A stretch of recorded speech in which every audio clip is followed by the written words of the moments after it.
From a gold mine in deepest Siberia emerges unexpected treasure. The remains of a 40,000-year-old baby mammoth. This is a very unusual find. 2 years later, its discovery launches a new chapter in mammoth science. It's a whole new door. It's a whole new light onto the past that we never had before. Paleontologists and geneticists join forces in a quest for ancient DNA. What we want to know is who is present at this time. And to learn the secrets of the baby's life and the reasons for its death.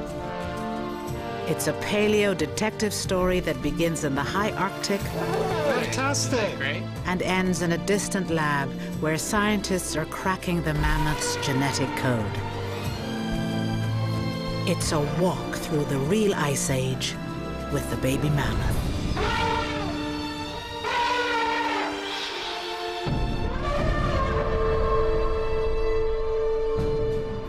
It is summer in Yakutsk, the capital of Yakutia in eastern Siberia, where our baby mammoth story begins.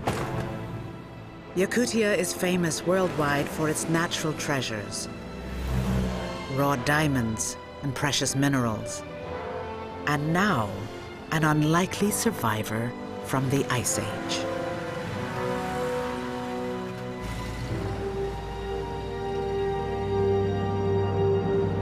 Less than 300 miles south of the Arctic Circle, Yakutsk is a land of extremes. In winter, one of the coldest cities on Earth. At the National Medical Center of Yakutia, a team of scientific investigators gathers to autopsy the baby's remains. It's July and almost 90 degrees outside, so they're moving the carcass as quickly as possible to keep it from defrosting.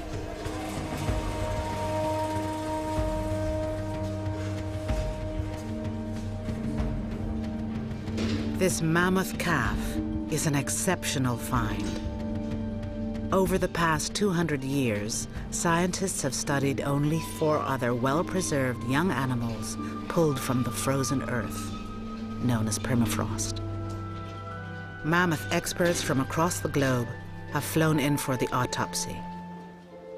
The first step before even touching the body is to determine its condition using a CT scan. Medical imaging expert Naoki Suzuki oversees the work. He's a specialist in the use of non-destructive techniques to literally look inside the mammoth at organs and tissues thousands of years old.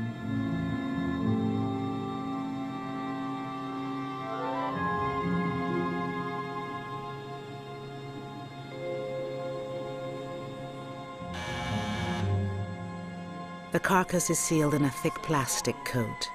It will help preserve a layer of cold air around the animal during the lab tests.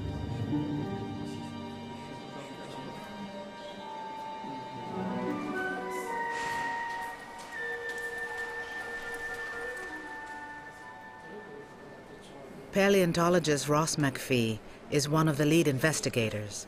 The CT scan will provide images of the baby's internal structure, which will show the team what merits further study during the autopsy. It's been highly damaged. It's been crushed in the head. Right on the top of the head, one bone has been pushed over on the other side. The damage they see on the scan reflects the strength of the bulldozer's blow.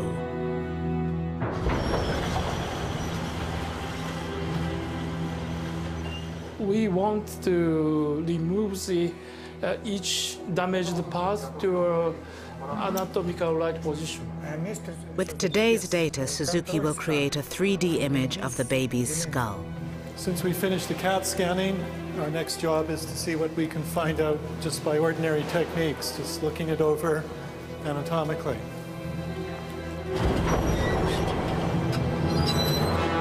A gold mine may seem a strange place to find extinct woolly mammoths, but across Siberia, miners moving the crumbling earth along streams and riverbanks have been responsible for many major finds. And it's here that our baby mammoth was discovered late in 2004.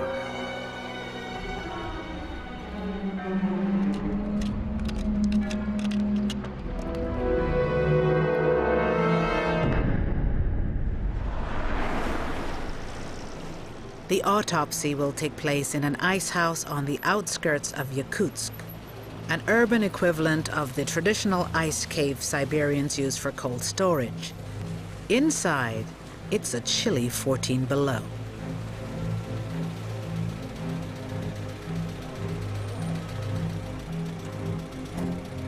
Two other specialists will lend their expertise.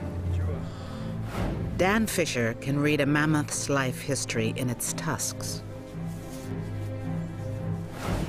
Tom Gilbert studies the ancient DNA of extinct animals. Now they're ready to roll up their sleeves and truly touch the past.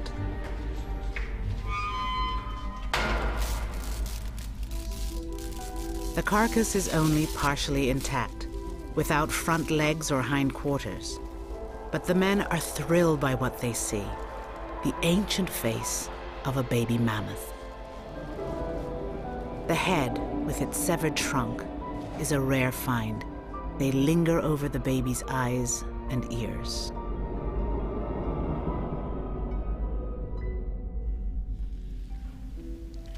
It's very interesting. It could still be there on the other side, it's just lost water. This is still beautiful. There's skin with an underlying layer of mummified muscle. The coarse coat of hair is mostly gone now, but even the condition of the exposed skin provides clues that will help reconstruct the baby mammoth's life story. We'd like to know what happened to it during its life. How did it live? What happened to it at the moment of its death?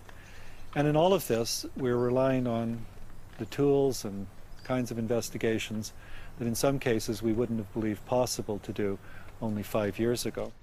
Across town, a hotel room is the makeshift laboratory for Naoki Suzuki and his team. Working around the clock, they are creating computer models from the CT scan, forensic tools that will help the team examine the baby's teeth and bones without cutting into tissue. You see the two eyeballs perfectly preserved here. Meanwhile, Ross, Dan, and Russian mammoth expert Alexei Tikhonov check the body for probable cause of death. So look at this thickness of fat, right? Guy was prepared for a long winter. Right? The animal probably didn't die because it just was abandoned, stranded on the tundra without enough food or something. Right. How long do you think it would take to build up this amount of fat? This would be right over the whole summer kind of thing, or actually mostly mother's milk? I think that with good, rich mother's milk, that this fat could be built up easily over the summer. What age do you think it is? We're still figuring that out, but it's probably on the order of 6 months, maybe a few more than that, but almost certainly less than a year. Probably born not necessarily right at the beginning of spring, but shortly after the sort of later to middle spring. Make it to the winter, it's quite incredible watching Ross and Dan and Alexei just look at things that clearly to me are just pieces of mud and bits of string and start pointing out bits of the anatomy. I managed to get the eye all right, but apart from that, it was quite a new thing, and it's really it's quite a unique opportunity insofar as we get to see, such a mammoth that could potentially be so well preserved. But taking geneticists like Tom out of the laboratory and into the field is giving these seasoned mammoth hunters a new forensic edge. It would be great to know the sex on the basis of the genetics. It would be as opposed to... As you said, it's a pretty old mammoth, this one, so any information we can get from it will fit nicely into the information that's already existing, trying to help complete the idea of what was happening to the mammoth populations. In this condition, it's still... Oh, nice. Good. Just put that in its container. Yep. They hope this ancient tissue contains well-preserved DNA. Having seen the dried specimen we got here and having seen what it looks like and having spoken to the experts, Dan and Ross and Adam and Alexei, I'm really starting to get a grip on what this thing could look like. I'm kind of imagining that we could have maybe this high, maybe a little bit bigger, maybe a kind of like a dark brown coat, maybe a little bit darker maybe, about 350 pounds, maybe like some nice ears, furry tail. Well, let's be fair, I'm a DNA guy. So, Ross, what do you reckon of my mammoth? Just a DNA guess. Well, it's looking pretty good. Yeah. But you know, this is just a 6-month animal. And maybe I'd shrink him down just a bit. The hair looks good. I can see the wool and the long fur, the guard hairs. What about those ears? The ears need to be just a bit smaller as well. You know, they're not like elephants that are around today. They're much smaller, close to the head. And the trunk? Is great. Yeah. Trunk is great. Look how it can move around. Everything in its environment is there for it to touch and feel and look at. Yeah, give me a high five. Dan and his student Adam Roundtree are trying to figure out how the baby died. They are examining every square inch of the carcass, but there are no signs of injuries inflicted by predators. An attacking lion would have bitten the face and neck, leaving puncture marks on the mammoth's head or trunk, but the baby escaped this fate. There's more to the story of this 40,000-year-old baby than meets the eye. Inside the mammoth, there are secrets encoded in its genes.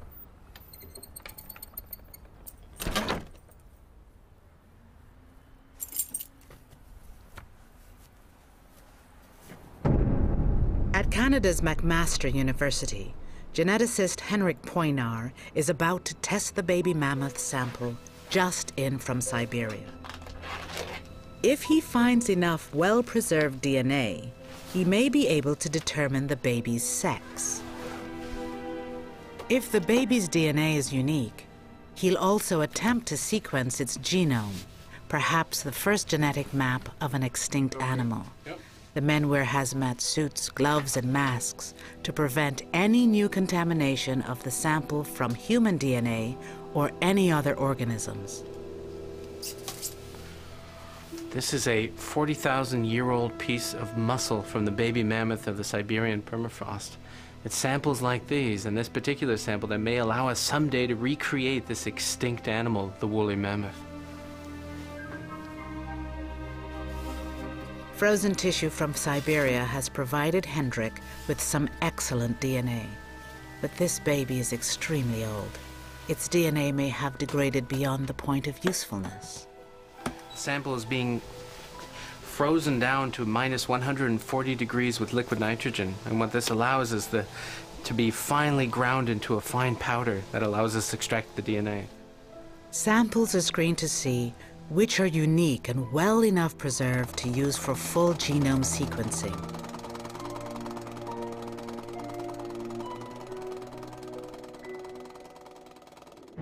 No single specimen will reveal why the woolly mammoth vanished at the end of the Ice Age, but the knowledge gained from each new study will bring us closer to solving the mystery.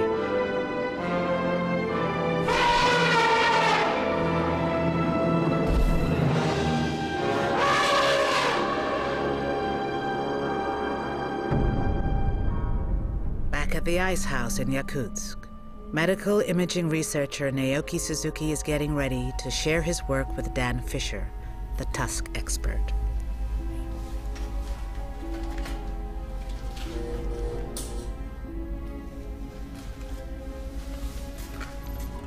Suzuki projects images from the CT scan onto the baby's carcass. They reveal bone structure and tooth formation and wear, elements key to Dan's forensic work. It's interesting just that the neck is intact, is there? Yes, it's intact. So you see the molars. Studying the molars might help Dan estimate how old the baby was when it died. But only the tusk, hidden inside the skull, can reveal its exact age, if he can get to it. Oh, that's great. Well, maybe this is just the first part of the next tooth coming. Oh, yes. Right behind there, there's an opaque area just behind the. Easy. So here's the little tusk. So we couldn't find the tusk in the cranium. We knew there was at least one tusk there. we thought maybe there was the milk tusk, the deciduous tusk as well. But looking at this, I don't think so. There was no milk tusk, but the right facial cavity shows the beginning of a permanent woolly mammoth tusk, no longer than a little finger. This tiny tusk can tell Dan whether the calf was well nourished and how fast it was growing. When an animal consumes something, it's basically what it eats that becomes part of its body. And so by analyzing the composition of mineralized tissues, such as are present in the tusk of the animal, we can say something about the nature of the animal's diet.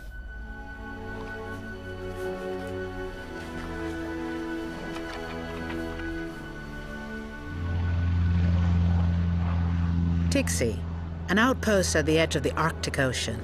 From here, Ross will deploy his team on a hunt for a different kind of ancient DNA. Samples that will reveal what the environment was like during the baby's time. The only way to move around up here is by chopper, a 30-year-old Russian Mi-8. The team isn't looking for bodies like the baby mammoth. They're going after microscopic fragments of mammoth DNA suspended in the frozen soil.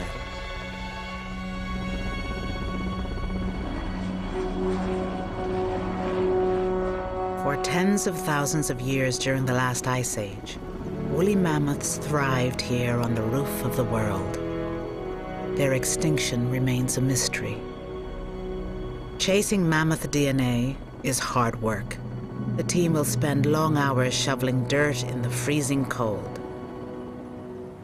Bernard Bouygues, a mammoth hunter with years of experience in Siberia, is guiding them to areas that may be promising. Ross is scouting along ocean and riverbank for a site with easy access to caches of dirt DNA. Cliffs or embankments seem ideal, but it's impossible to find just the right exposure from inside a helicopter. This site was covered by debris. Let's get out of here. It's not going to work for us. The fog is thick, the visibility terrible, and the pilot is forced to fly dangerously low on GPS. The team has only a few days to get the job done. And with helicopter time running several $1,000s an hour, they can't afford to lose any more time. Ross will try his luck further down the coast. Because, look, I mean, it's already 3 o'clock. On this vast stretch of tundra in eastern Siberia, mammoths and other now extinct animals would have thrived during the baby's time. Ross has been following the trail of the woolly mammoth for more than 10 years. He daydreams about life during the last ice age, a period that lasted 100,000 years and saw dramatic shifts in climate, from warm to glacial and back again. The baby mammoth lived during a period of moderate warming. As Ross imagines it, this is Siberia 40,000 years ago.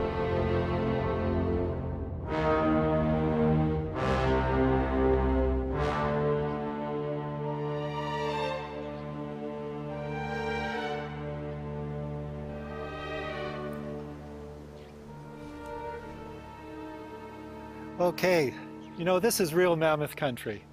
I can just imagine them coming through here in herds, nothing stopping them, knocking over trees, looking for good pasturage.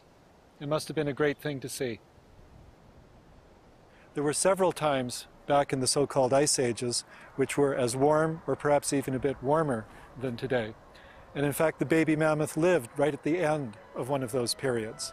So we can imagine the baby and the herd that the baby was part of coming down into this valley, crossing over the river, coming down into this area here. And here comes a couple right now. One seems to be a male with the big curved tusks coming off in front. The female looks maybe in her 20s. This is the sort of age that I would have expected for the mother of the infant, of the baby mammoth. They're heading toward me now, so I got to speak just a little softer because I don't want to be a problem.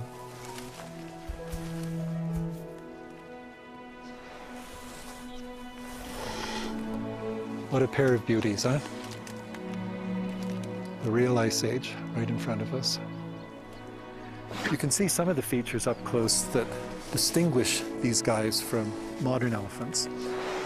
It's not only the big woolly coat, it's just the size of the entire head and the face. It's massive. And the reason for that is because of the tusks. The tusks, especially in the male, are so enormous and so heavy that it needs a great deal of neck musculature just to support them.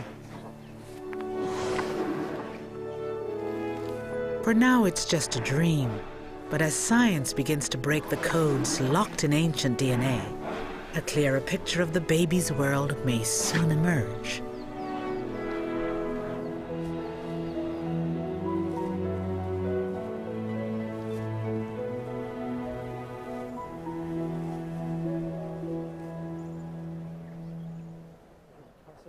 On the Siberian coastline, Ross McPhee and his genetics team are men on a mission. Armed with low-tech tools, they drill for ancient DNA, collecting samples that are beginning to paint a picture of the baby's environment.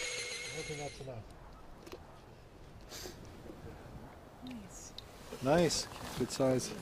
The geneticists will sample only the untouched heart of this dirt core, the size of a pencil eraser. We've just been at a really great Holocene site on the other side of the lake. We've been collecting DNA samples, and I'll show you one.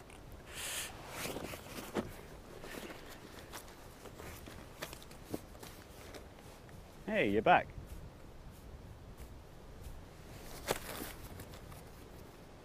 All right, so this is one of our cores of frozen soil. We're going to take it to the lab and we're going to see what DNA is in there to try and work out what animals were around. It's the same time as our baby mammoth, so we should get an idea of what the plants were, what the animals were at the same time. It's quite amazing really to think that just inside a bit of this soil we can find out everything about the environment. Obviously I don't know exactly what's in this one yet, but it'll probably be something like this.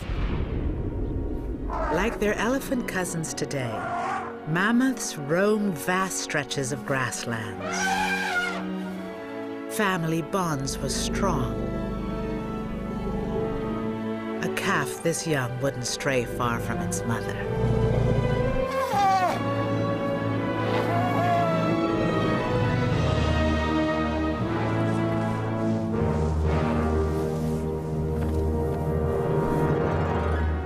When our baby mammoth was born, woolly mammoths had adapted to the far north for several 100,000 years, living alongside deer, musk oxen, and creatures like the woolly rhino that have since gone extinct.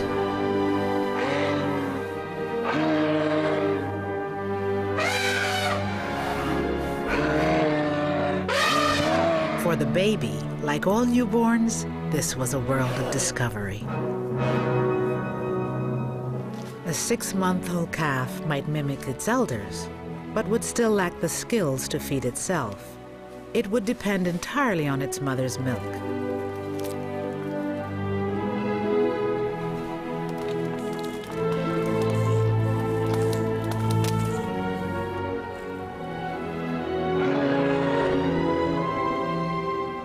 At close to 400 pounds, our baby mammoth was still vulnerable, only just starting to learn about life. Back in Canada, tests continue on the baby mammoth's DNA. If results are good, Hendrik Poinar and colleagues will use it for sequencing, perhaps to create one of the world's first genetic roadmaps to an extinct animal. So within every organism, every living organism in every body, you have a set of single letters, 4 letters in this alphabet called DNA, A, C, G, and T. These 4 letters in a certain sequence form genes, and these particular genes and complex organizations of these genes control what makes you, you, and me, me. And all the genes together actually create what we know and refer to as a genome. In the sterile conditions of the clean room, they're preparing samples for the DNA run. They have to make sure that the baby's DNA is usable. Samples from animals this old often prove disappointing. Sometimes there's no DNA left at all. Sometimes the fragments are too damaged to yield any readable information about the baby's genes. Genes that determine everything from sex to hair color. DNA fit for sequencing would be a real prize.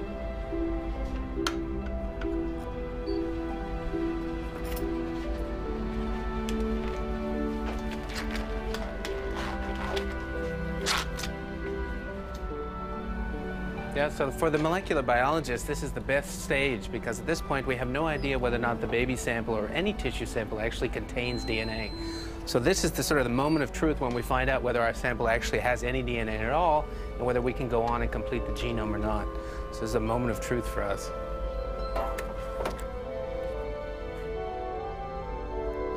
To protect his eyes from the UV light, Hendrik wears a biosafety hood.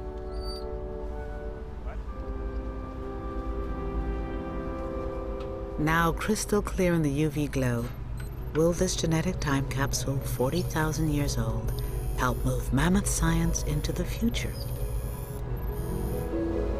Yep, it looks great. We got DNA. So actually, it turns out that we do have DNA in our sample, and so now we're going to go for the genome using the 454 machine. So it looks great. It's excellent. It's good news.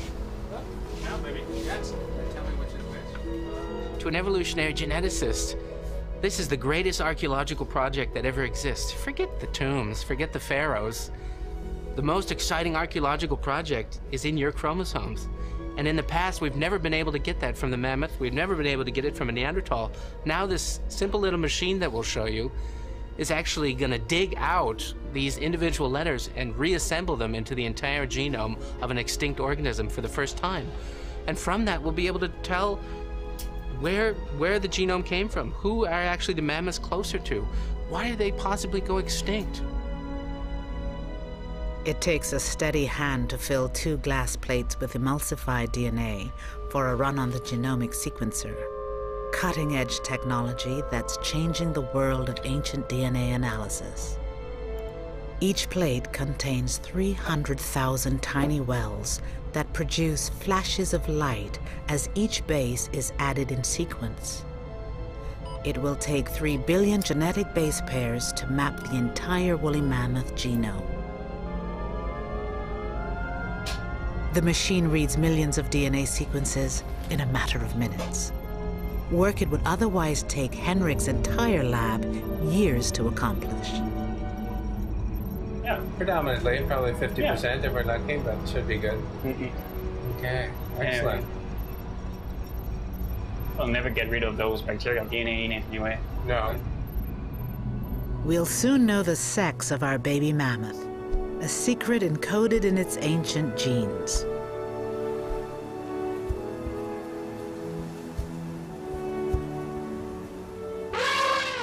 In Siberia, the mammoth expedition is racing against time and a wave of punishing storms. It's their last chance to sample DNA that will fuel their work on the baby mammoth's environment over the next year. Battling gusty winds, the chopper sets down only long enough to unload its cargo. Landing in the rain-soaked muck was a risky maneuver. Getting stuck out here would be a disaster. Working in such tough conditions is a fact of life on the tundra. The team is well prepared. And Ross knows the only certain thing about Siberia is how unpredictable it is. I thought it was the best of all possible places, so you can imagine how awful the rest is. The reason is that right here we have a cliffside, and that makes it possible for us to drill. If you look anywhere else, there are just these very slight hills and swales. We can't find a place to drill. The seaside is going to be the best for us for this purpose. Best, because cliffs are exposed and therefore accessible. It's relatively easy here to burrow a few feet into the permafrost and drill a sequence of cores covering a broad period of history. All of this work for tiny bits of soil infused with generations of Ice Age DNA.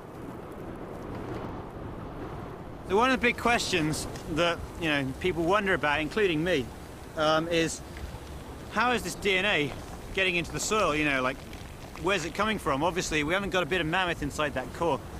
So it's a bit of an unknown question, but currently we think what's happening is that the DNA is basically coming from the urine or the feces of the animals. So if you imagine you've got your mammoth herd wandering around the plains here. Anyone who's seen a modern elephant knows that they, you know, urinate and defecate copiously. Urine and feces have got DNA in them. There's DNA from the intestines, DNA from the bladder is actually left in the urine and the feces. So what we've basically got is the mammoth is peeing on the ground. The urine is soaking into the ground. You know, it will go maybe 5–10 centimeters down until it reaches the permafrost layer, and then it's just going to freeze. So we've basically got a frozen mammoth urine. The team spends all day drilling, tedious but worth it. They already know that plants and animals were extremely diverse here during the baby's time. Okay, your mat, pull out and keep it going. Though it's only mid-August, it's freezing out here and the wind chill isn't helping. Next. I wonder what's more fun, this or working in a gulag? It's strange to think that invisible evidence like this might eventually help prove how, when, and why mammoths went extinct. For Ross, it's the reason to try this new approach to collecting. It's fantastic because this means we can do paleontology without actually finding the usual kind of fossils, bones and teeth. Instead, we're looking for fragments of DNA, which, if they're long enough and discrete enough, the sequence will tell us what the animals are.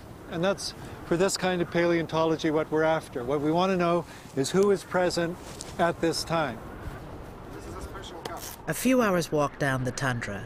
Dan Fisher and his student Adam hunt for mammoths from the baby's era the old-fashioned way, looking for teeth, tusks, and bones. Remains are everywhere, but without lab tests, no one can predict which contain good DNA.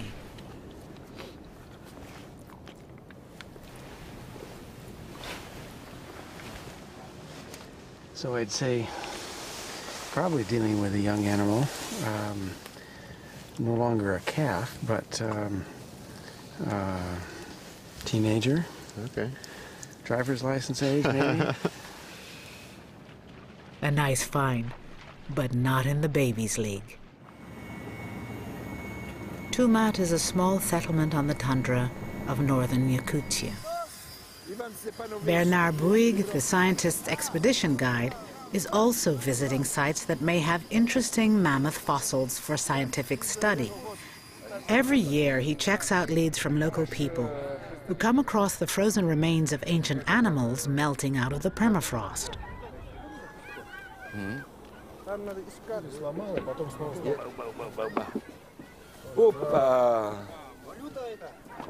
The tusks and bones Bernard and others collect are catalogued and studied in an ice cave laboratory in northern Siberia. Scientists depend on these new finds to advance their work, and our team will head there in a few days.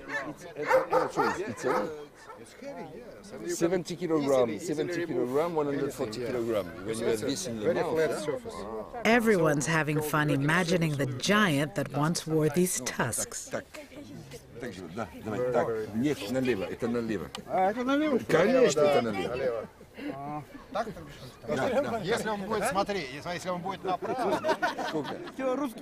the most magnificent tusks Bernard has ever seen surely belong to the Jarkov mammoth.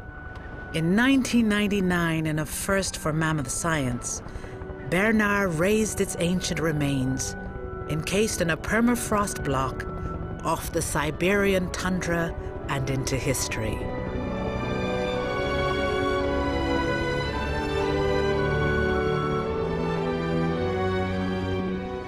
Now, the spotlight of science future is on the baby mammoth and its 40,000-year-old genes. Mammoth country 40,000 years ago. For a 6 to 9 month old baby, it was an exciting and sometimes dangerous place.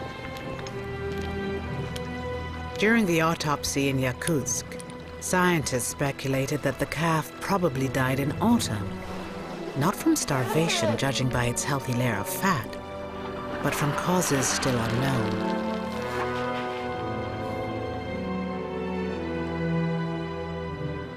The baby has yet to learn that adventures can have consequences.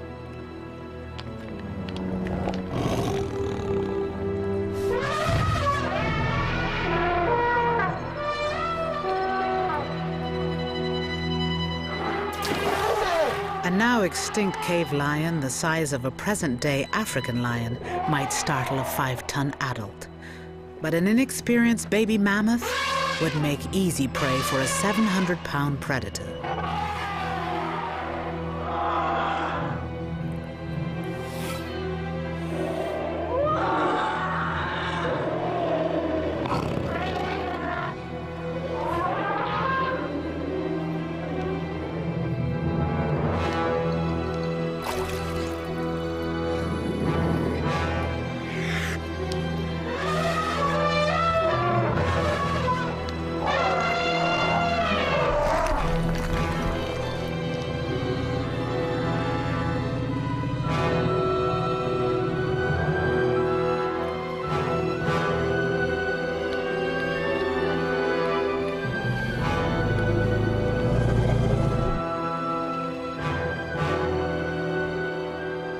This time the baby's safe, but there are other dangers out there.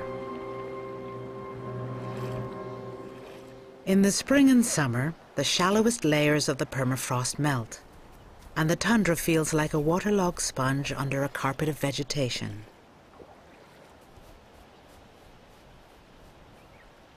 Things that look benign might become deadly traps.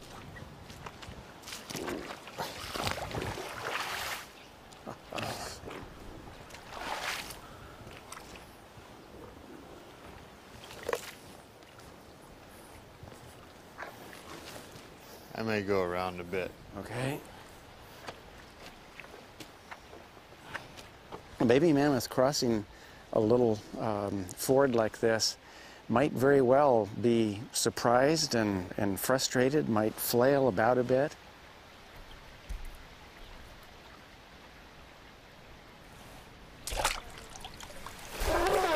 If it was inexperienced, it could easily lose its bearings, roll over, become further stuck in the sediment. It may even be that the firm ground that's to be found deep enough would be out of reach of its short legs.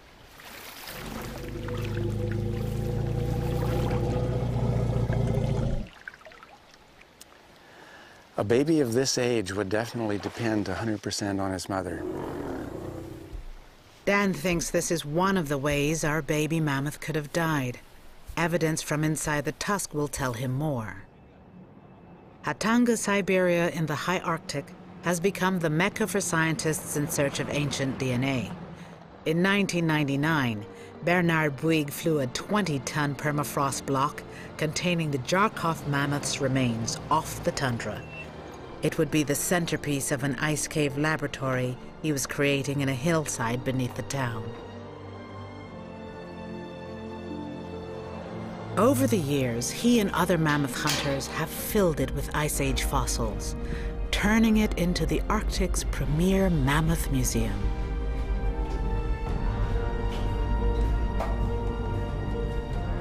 Today, it still houses the remains of the Jarkov mammoth and its breathtaking tusks. A slow melt of the block revealed that its remains were not intact. But what was there provided scientists with valuable information about the Jarkov and its environment. And the idea behind preserving deep-frozen mammoth remains caught on. The cave now holds hundreds of fossilized remains, including many from the baby mammoth's time.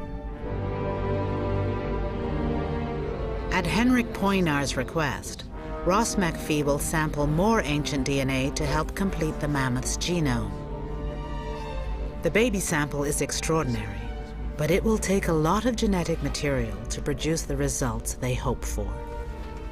What we're looking for are the pieces that Hendrik has determined have a very high DNA content. And although in general the collection is well laid out, it's still a question of having to lift up the very heavy pieces, rotate them to try and find the number to see which is which. And we have a long way to go in a very cold ice cave. 2003. You don't know that one, yeah? Meanwhile, Dan takes a break to sample tusks for ongoing studies. Like rings in a tree trunk, the layers of a mammoth's tusk record its life story. He'll work on the more fragile baby tusk with special tools at his lab in Michigan.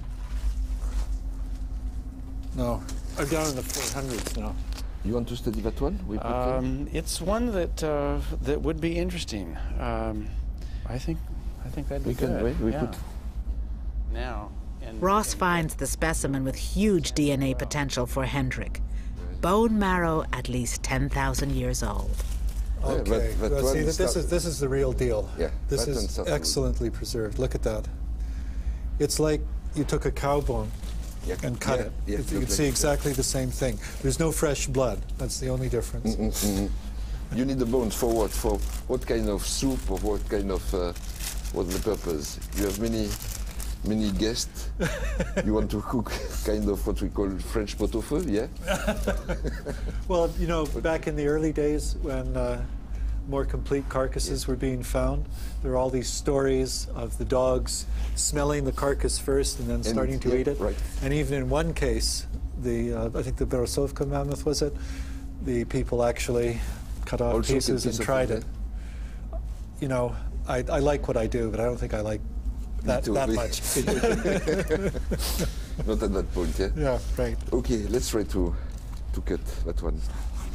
It's amazing to think with samples so exquisitely preserved, accessing extinct genomes is now within our reach.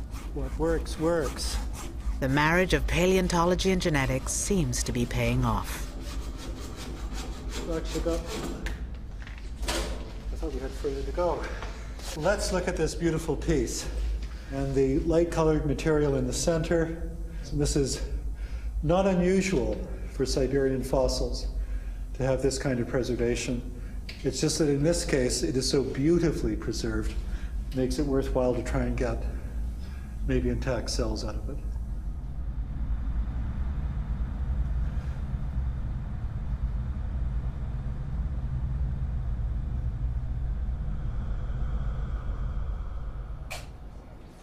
It's been 9 months since the baby's autopsy, and paleontologist Dan Fisher has just received the tiny mammoth tusk from Siberia. Hidden inside are clues that should give him a better idea of how the baby lived and died once it is sliced open. Okay, it's time to carefully extract this little tusk and see what information it has in store for us.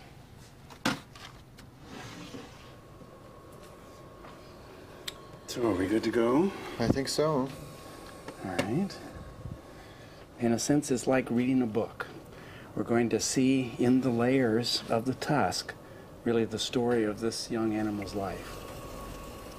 Very carefully, Dan will cut the tiny tusk in half lengthwise. About through. Oh, there we go. There we go.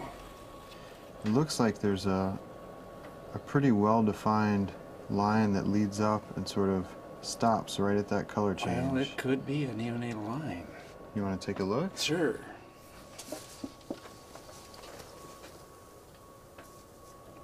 Oh, goodness.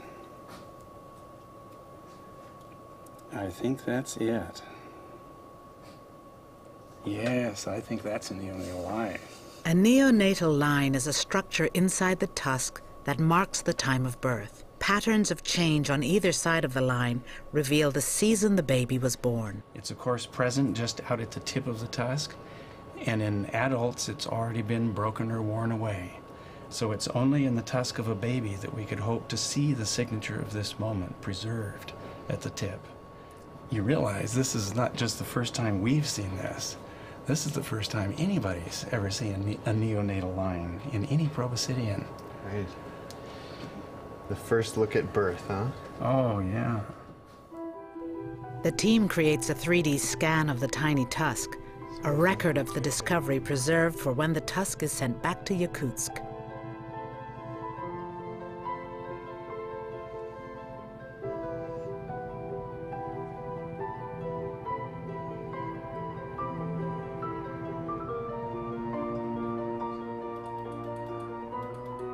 A cross-section of the tusk, the shape of an apple slice and thinner than paper, is placed under the microscope. By counting the rings, Dan will learn the baby's exact age.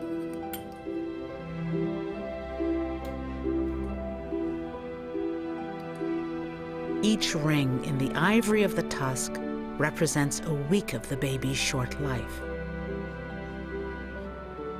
Microsamples are milled from the tusk. From sample to sample, the compositions change, reflecting the changes in the baby's diet and showing whether it was healthy right before it died. From this work, we've learned that our baby died when it was probably about 7 months old.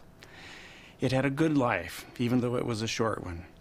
At the time of its death, it was still well-nourished. It had fed well from its mother's milk and was even beginning to store its own fat for its first winter. And then the end came. In Canada, Ross McPhee is delivering the mammoth samples from Siberia to Hendrik Poinar's genetics lab.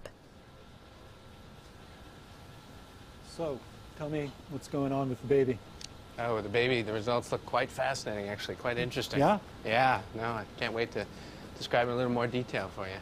What's interesting? Early studies show the baby's 40,000-year-old DNA was amazingly intact. There's no doubt Hendrik will try to sequence it. Now he also knows the baby's sex, though he's prolonging the suspense.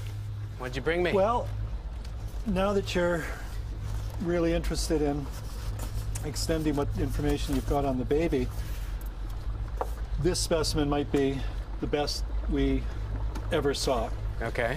It was just in beautiful condition. Right. So I thought, you know, what are the chances that it's going to be so intact that we can get really good genomic information from it? Right, I've never seen anything completely intact, so. Wow. Holy cow, look at that.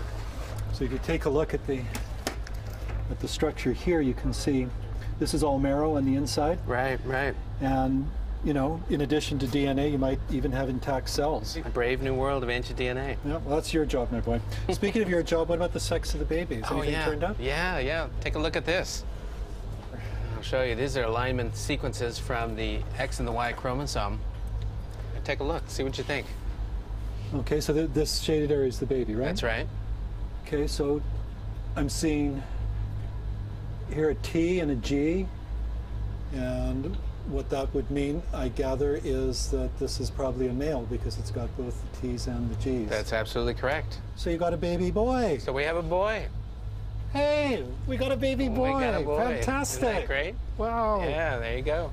40,000 years later. 40,000 years later, we what know the gender is. it's sex. I've heard good things about it. No, it's very amusing. Ross wants to see the machine that's advancing their work by churning out data at lightning speed. That's fantastic. Good humor, though. Yeah. Genome sequencer. Okay. In the not-too-distant future, sequencing a species a day may actually be possible. Now we've got the baby mammoth run. How far are we into the run? We're only a few minutes into the run, so it's actually just begun. Okay. But already you can start to see the individual wells sort of producing light. Yep. So 6 months to completion. 6 months till we can actually complete the entire mammoth genome, that's right. And then what?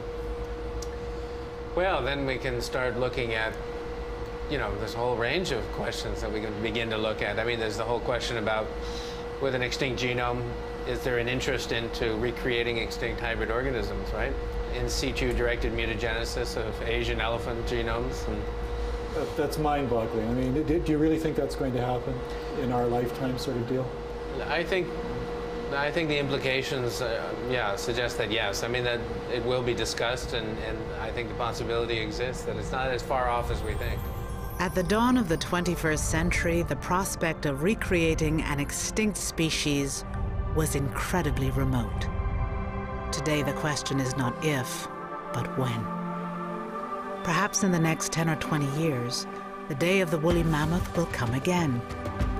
For now, technology advances while we debate the ethics of our choices.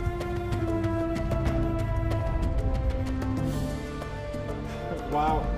Well, I guess I'll see you in 10 years. Looks like. Hey, what you doing here? Not quite sure. I think I'm just gonna turn it off. Hey!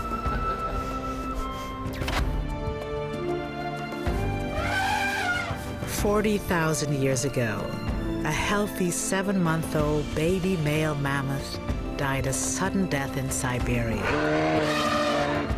Unremarkable, but for the startling fact that he survived to tell his tale. Will science help him rise again? It seems anything is possible in the world of the baby mammoth.